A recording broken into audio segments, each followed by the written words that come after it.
So the next housing style is acid-free tissue paper wrapping.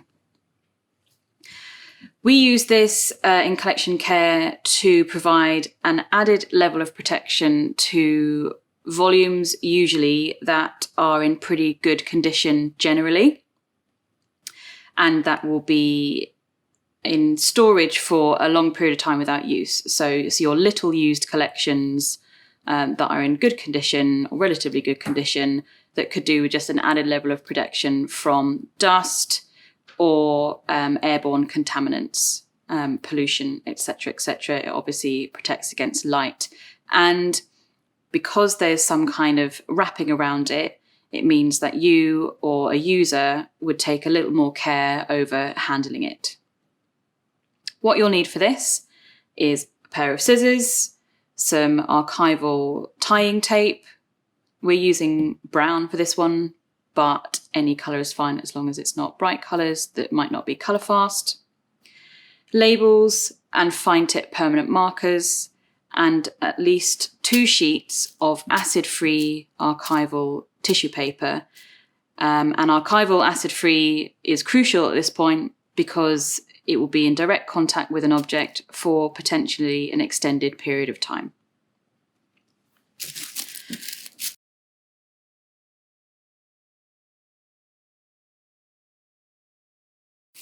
So, acid-free tissue comes in large sheets like this, and to be time efficient, we're not going to cut them down. If they need to be smaller, because this is an excessive amount of paper for a very small book, just fold it down, keep folding it down until it's the right size to wrap something up.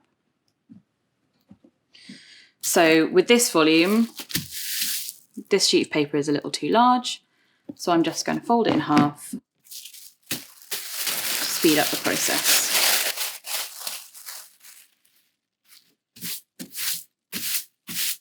Like that. Placing the book in the middle, I'm going to wrap this around, lifting up, carefully tucking this under, like you'd be wrapping a present, really, and then roll it over, and again,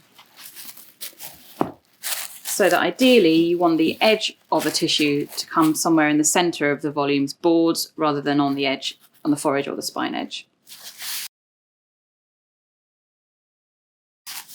Now what I'm going to do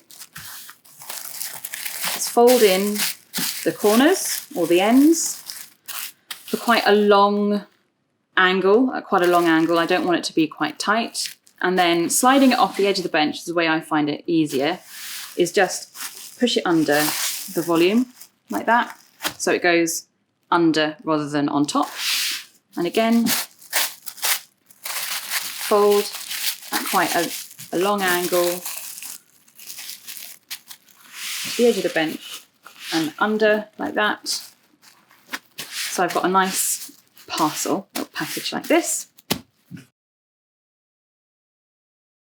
What I'm going to do is just make sure this tape is there to keep the paper together, and I'm going to tie it over the flaps at the head and the tail, or if they meet in the middle, you can always just tie on the middle, because we're just doing it to keep the paper in place. Long enough on each side. Like this. And the same way as before, I'm just going to tie it up. This is the forage. I can feel that this is the forage. Tie up here. Nice and tight, but not too tight. In a single knot and a bow. And again, a single knot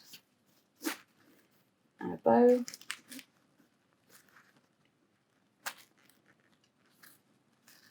Like that. So it's captured both the folds here and here.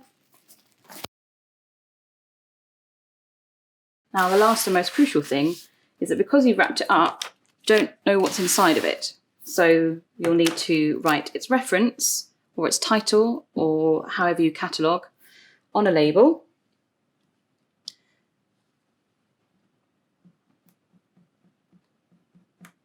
like this with permanent marker, making sure you put the cap back on, keep it away from the volume, and then place that in a consistent spot across all collections. And there you go, wrapped up.